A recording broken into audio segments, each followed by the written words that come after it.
Kenapa ada madu tualang yang jual jauh lebih murah? Kenapa ada orang yang jual RM50 sekilo tapi harga kita RM120 sekilo?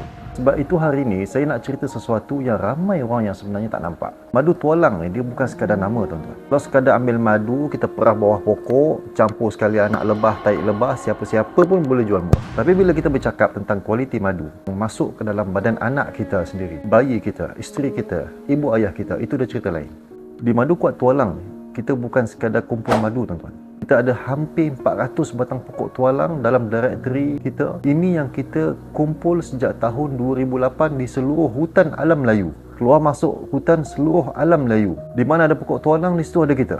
Kalau saya ditanya madu tualang di Gua Musang, warna dia macam mana? Saya tahu warna dia agak golden, kekuningan. Di Tasik Pedu, lebih kurang sama kecoklatan. Kalau di kawasan Indonesia, di Riau, warna dia saya tahu lebih gelap. Di situ kita kena hati-hati. Sebab ada kawasan yang dekat dengan industri berat, loji gas, petroleum. Kita nak masuk hutan tu kita nampak pipe gas. Itu pencemaran madu lebih tinggi heavy metals. Sebab tu kita kaji kawasan, kita kaji sumber, kita faham alam. Dan madu kuat ini kita ditapis di kilang yang mempunyai pensijilan mesti KKM. Kita bukan perah tepi jalan, bukan perah tapis di dapur rumah, di depan tandas, tapi dipantau standard kebersihannya. Dan bila kita buat ujian makmal, kita bukan sekadar buat ujian minimum sekadar nak bagi lepas syarat akta makanan, bukan. Bukan sekadar test gula, moisture, HMF, bukan. Kalau setakat itu, madu campuran pun kadang-kadang boleh lepas. Madu Cina pun lepas akta makanan, tuan-tuan. Tapi kita pergi dengan lebih jauh lagi. Kita test juga heavy metals, cadmium, mercury, antibiotik, dan alhamdulillah tidak ditemui. Bahkan bacaan ada yang hampir kosong. Kalau ada pun bacaan terlalu kecil, 0.0 sekian. Sebab hari ni ramai orang ambil madu tapi dia tak tengok kawasan, dia tak tengok pencemaran, dia tak tengok industri sekitar. Asalkan murah dan pengguna pula mana mungkin tahu kalau madu itu sendiri tak diuji.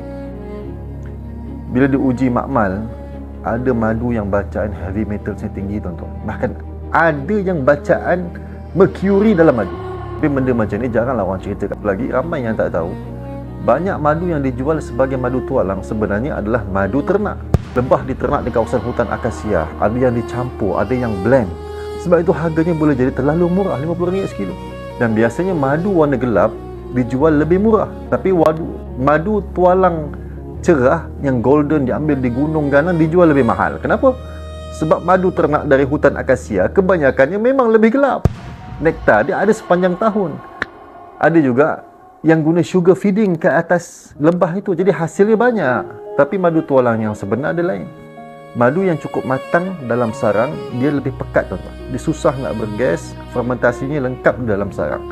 Kita cium bau tu, ada bau sengatan lebah, ada bee pollen, ada rasa dia tak boleh tipu. Sebab itu kita di Madu Kuat Tualang, kita tak bezakan harga madu yang gelap ataupun cerah. Sebab kita tahu warna bukan ukuran sebenar. Kadang-kadang yang paling gelap itulah yang paling banyak campuran. Di Madu Kuat kita tuai dengan ilmu. Kita jaga pokok, kita jaga alam.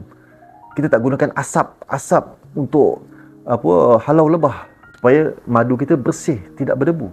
Dan kita juga jaga keseluruhan proses dari atas pokok sampai masuk ke tangan anda.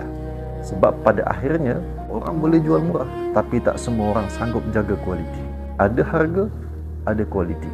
Madu Kuat Tualang, insya-Allah bukan sekadar manis, tetapi amanah yang Allah berikan kepada kami. Ini tanggungjawab fardu kifayah kami kepada seluruh umat Islam.